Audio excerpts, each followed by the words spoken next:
ভুল করিয়া ভুলকে যদি না করি স্বীকার, নিজের হাতে গড় বসে তো নিজের কারাগার। বন্ধুরা, এটা হচ্ছে আপনার গাবতলীর একটা গুরুত্বপূর্ণ রাস্তা।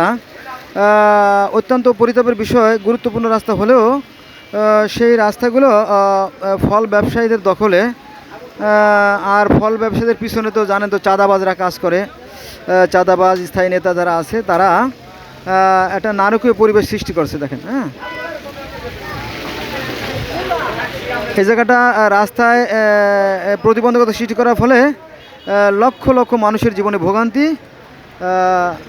এই ভোগান্তির কোনো শেষ নাই। আপনার গাবতলী থেকে বাবুবাজার যে রাস্তা, এই রাস্তাটা বড় জোর 20 মিনিট বা আধা ঘন্টা লাগার কথা, কিন্তু সময় লাগে 3 ঘন্টা, 4 ঘন্টা, 5 ঘন্টা, 6 ঘন্টা পর্যন্ত সময় লেগে যায়। হ্যাঁ, ফলে এই রাস্তা দিয়ে মানুষ চলতে চায় না। হ্যাঁ, তো বাবা তোরা ওই রাস্তা রেখে ব্যবসা করে খা।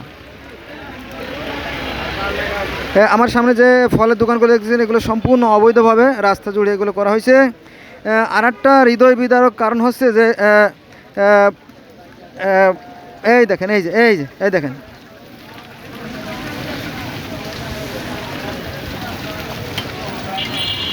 এখানে অলরেডি পুকুর হয়ে গেছে, পুকুর গর্ত।